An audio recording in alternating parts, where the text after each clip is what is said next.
Hey guys, thanks for tuning in. Chris Milton here with some more Q&A. If you're new, this format is real simple. We have a 5-minute video. We're going to cover as many questions about what topic is possible.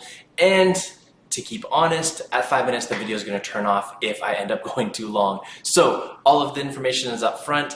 Information down below in terms of getting more access to some of the more explained answers that we have, or being able to click through to ask some questions for the next one. So here we go. This is Q&A on emails. So we've got a bunch of questions that have come through. I'm going to get through as many as I can before the time runs out. The first one is email still relevant?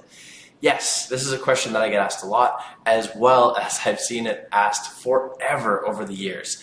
Every single time there's a new messenger platform that comes out, it seems like there is, the new hero that is going to escape people's inbox. And the bottom line is email is still incredibly reliable. It is still one of the top performing sales channels for e-commerce, and it by far is, if there's one thing that's happening, email is evolving. It is becoming more of a formal platform. I mean, we've got Slack, we've got text, we've got SMS, we've got Messenger, Facebook Messenger is growing like crazy, we've got chatbots, we've got all of these different ways to communicate, and yet email is the consistent communication method digitally that still sticks around. And so one thing that I wanted to put in place in terms of relevance, yes, it's relevant. We're now starting to see some acquisitions and some valuations of companies over the past couple of years that actually take into account the metrics that they have within their emails. The performance of their database, how big their email database is, how many subscribers are paying, how many subscribers on email are turning into customers. It is unreal how email has become more valuable than it has been before. So it certainly isn't dead. The other two things that I actually love, they're actually two companies and emails that I read on a daily basis, have actually built their businesses on email. And so one of them is The Skim, which is a daily news translation into email that you can digest in a couple of minutes every morning. And the other one is The Hustle, which is basically business news, what's happening in Silicon Valley. And both of those companies have built out their business on email. And it's fantastic to see how much they've grown. So unbelievably good. Okay, next question.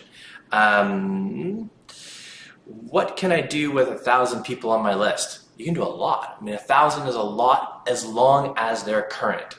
So a couple of things to keep in mind is, are those 1,000 people actually subscribed and are they engaged? So I would look at a couple of things. The first is ask you, when did you send your last email to these people, and how much information do you have about your send, how many were delivered, how many responses you had, did you have a call to action in that email, and understand to see first, if you've got 1,000 people that are active, that's actually a lot. If you're looking at getting even less than 1% as a response rate for a conversion, that's 10 new customers, that's 10 new people, that could be 10 new purchases for you. So 1,000 can do big things. The other thing is, if those are people that have been subscribed to you because they really love what you're doing, that could be a great way for you to start getting referrals and, sending out an email to those people saying, hey, let somebody who you think could also benefit from my service or my product, let them know. And you can incentivize that by giving them a referral discount code, or give them some sort of thank you message or thank you product or something that's there. But 1,000 people, if it's current, can actually do wonders. And so the idea is that your email list, no matter how big, how small, is always something that is clean and something that you can work on, so you can count on it as a reliable source for you to build your customer base. And we see that with a lot of e-commerce stores, that the emails that we send out for our customer sites always get a really great response rate because we keep those lists clean. And so that's a big one. All right, I think we've got time for one more since we've got less than a minute here. Isn't Messenger better than email? Well, kinda, but also no.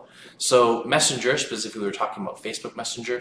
Facebook Messenger is definitely better than a lot of the other ones because it stays open and it's integrated on people's devices. They don't need to change their habit in order to use Facebook Messenger. They're already used to it. So that gives you a leg up. But in terms of what it does, it is complementary to email, in my opinion. I think there's still a lot of things that people don't know how to use Messenger as an inbox. And so that really holds you back. It certainly is timely. It certainly can get you conversions. And it's certainly a great way to communicate with people, but email, I feel, is still way more important. All right, that's it for me. Enjoy the day. Ask more questions below.